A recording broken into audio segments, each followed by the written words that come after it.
What's going on, man? It's Vash, and I want to talk about Nisekoi. All right, I know y'all like, what the fuck? I've never, I used to live react to this shit, and I reviewed it a few times, doing season 1 and season 2. You know what I'm saying? I think I had to take all the season 1 shits down because there were live reactions, and season 2, I kept up, I think, 2 or 3 of those videos because they were all just reviews. I might have kept up all of them, I think, but it was just a few. It was a few that I kept up. But I was a fan of this series, you know what I'm saying, and I still somewhat am. I keep up with it, but I didn't get as much enjoyment out of it as I had in the beginning because there was an air of mystery about this. I know it was a comedy and all that sort of stuff and a harem and all that, but there was an air of mystery about it because it was predicated on, well, who is this mystery girl? Who is the girl who holds the key to this locket? You know what I'm saying? Which was meant as a sort of metaphor for the key to opening up this dude's heart, so to speak. So with that added mystery, it made me think like, this is a harem with a twist, so to speak, because it's all about these characters regaining these memories of like their past or whatever, especially when we found out that they were all sort of connected with one another, which in itself is kind of fake as shit, right? But how could you be friends with somebody and not recognize? Because it ain't like these motherfuckers changed at all. You know what I mean? I would have, especially considering that Raku was friends with a girl who had blonde hair and was obviously like partially Japanese. How could you forget having that friend in your past? I don't give a fuck how old I was.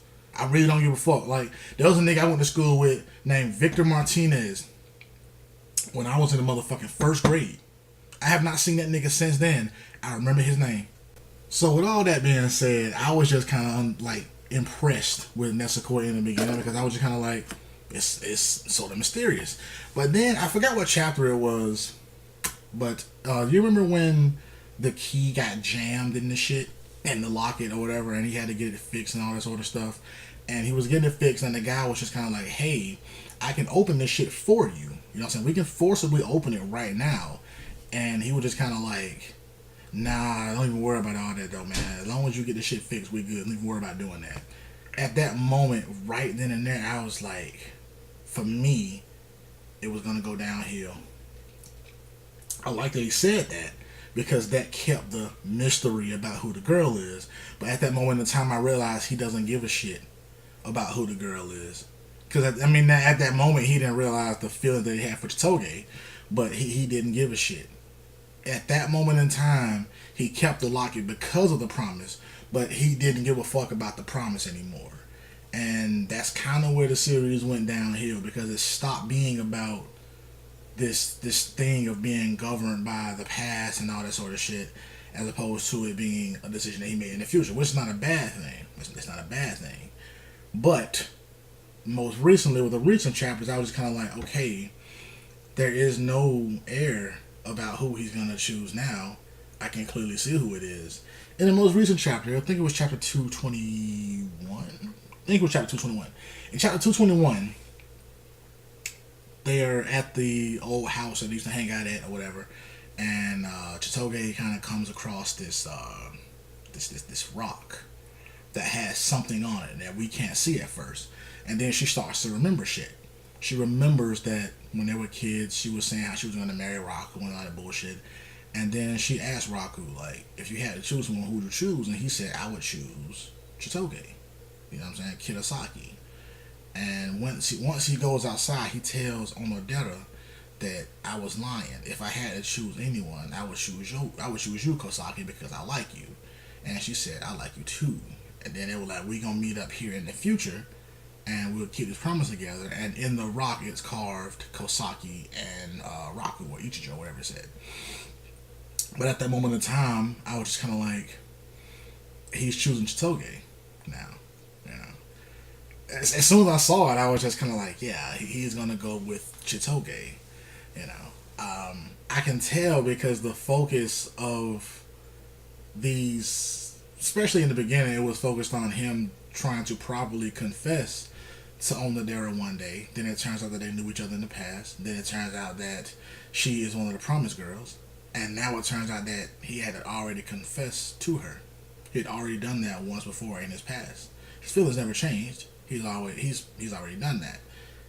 But now with the introduction of Chitoge, a character who a lot of the series is based on, revolves around, He's now coming to terms. At first, he had to come to terms with their fake relationship, come to terms with her as a girl, come to terms with the fact that he liked her as a friend, then come to terms with the fact that he liked her way more than a friend, that he's actually in love with her, that he has feelings for her. So now he has to properly work all that stuff out to properly confess or to get those feelings out there to see who he wants to be with. But it's all about him trying to properly do shit and trying to have a revolution, or if you, a revelation, if you will. He's trying to come to terms with all of these things that he's doing. But in the past, it was revealed that he confessed to Onodera once before. He doesn't remember doing it, but he did it. It's been done already. It was shown to us, the audience, that it was done already.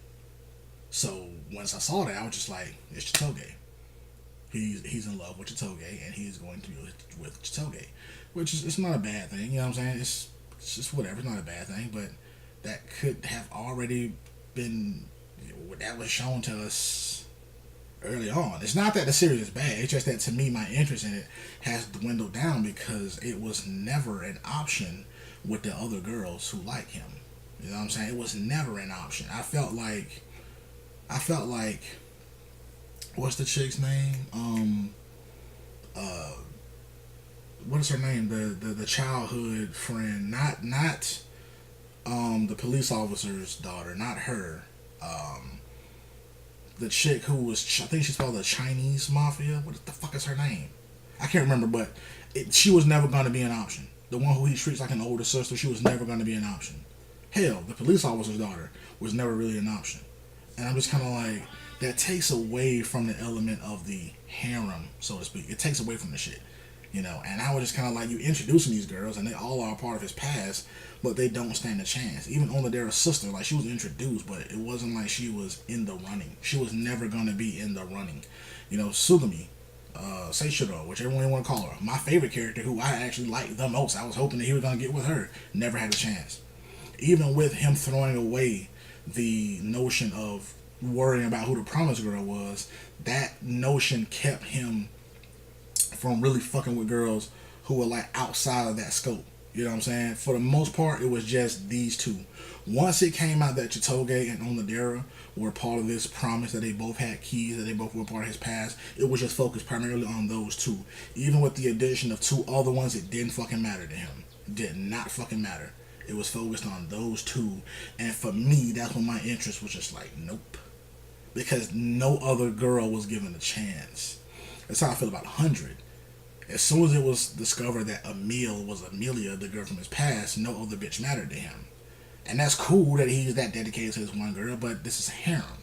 So let's try to give all of them a fair game. In Tenchi Muyo, in the original series, there wasn't a clear victor.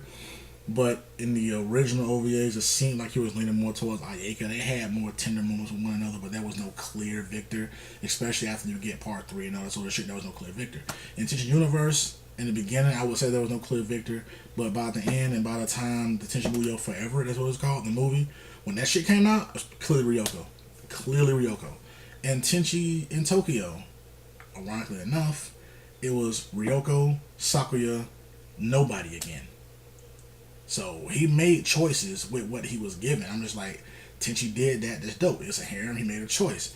With High School DxD, like, he has it officially. Well, I think him and Rias are sort of officially recognized as boyfriend and girlfriend, but he has feelings for all of them. They all have a fair running. Even bitches who are not a part of his immediate harem, like Kuroka, they all have fair game. But in Nisekoi, it was just those two.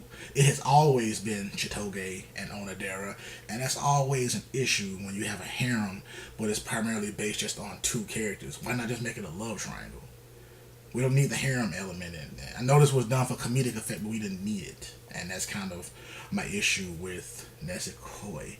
But those are just my thoughts. It's ending quite soon, I think.